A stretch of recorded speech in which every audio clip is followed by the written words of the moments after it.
যে নবম pay commission হতে যাবে, কমিটি হতে যাচ্ছে, সেখানে অবশ্যই 7 সদস্য হলে কর্মচারীর পক্ষ থেকে 2 জন প্রতিনিধি থাকতে হবে।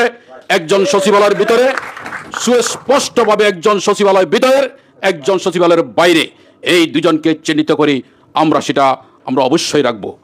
দ্বিতীয় কথা হলো, আমরা যখন সালাউদ্দিন সেলিম সমন্বয় পরিষদের মহাসচিব, আব্দুল মান্নান সভাপতি আর সৈয়দ মহিউদ্দিন যখন সভাপতি, সংযুক্ত পরিষদের আরো একবার এভাবে ঐক্য রচিত হয়েছিল সচিবালয়ের ভিতর বাহির, তখনও আমি সমন্বয় পরিষদের আপনি অতিরিক্ত সাধারণ সম্পাদক সালাউদ্দিন সেলিমের সেই কমিটিতে আমি ছিলাম।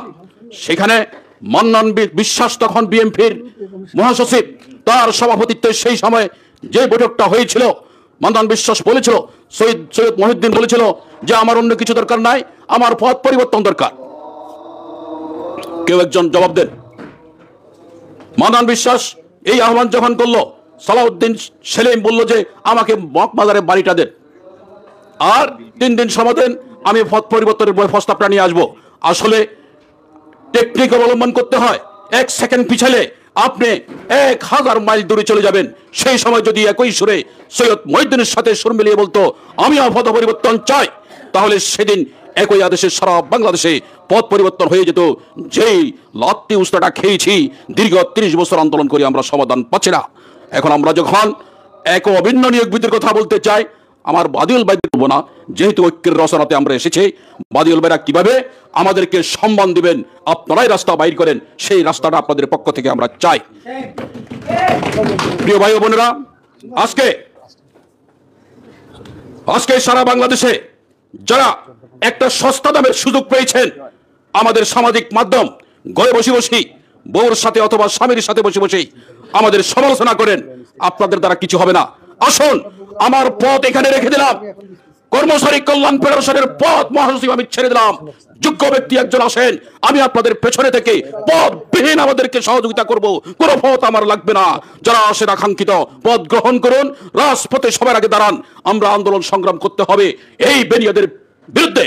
কারা এই যারা আমাদের বিরুদ্ধে বারবার আমাদেরকে ঠকাচ্ছে, আমাদের স্কিলে ঠকাচ্ছে, আমাদের কমিশনে ঠকাচ্ছে, আমাদেরকে মহার্গবতার নামে আমাদেরকে রিলিফ দিচ্ছে, রিলিফ পথ আমরা চাই না, আমরা রিলিফ গ্রহণ করতে চাই না। রিলিফ হয়েছে আজকে যেখানে বন্যা হচ্ছে, যেখানে খরা হচ্ছে, অসহায় মানুষের জন্য আমরা সম্মানের সহিত আমরা আপনাদের দেশ উন্নয়নের কাজ করছি। যে দেশের উন্নয়নের আজকে এই 14 লক্ষ বলেন, 18 লক্ষ বলেন, 22 লক্ষ বলেন, এই কর্মচারীরা কাজ করে দেশের উন্নয়ন করছে। তাদেরকে সম্মান দিয়ে তাদের অর্থনৈতিক নিশ্চিত করতে হবে। কাদের? 6 সদস্য পরিবারের। আজকে দুর্নীতির উৎসাহ দিচ্ছে এই সচিবেরা। আজকে সরকারের পক্ষ থেকে রাজনৈতিক ব্যক্তিত্ব নয়, আমরা দুর্নীতির উৎসাহ দিচ্ছে।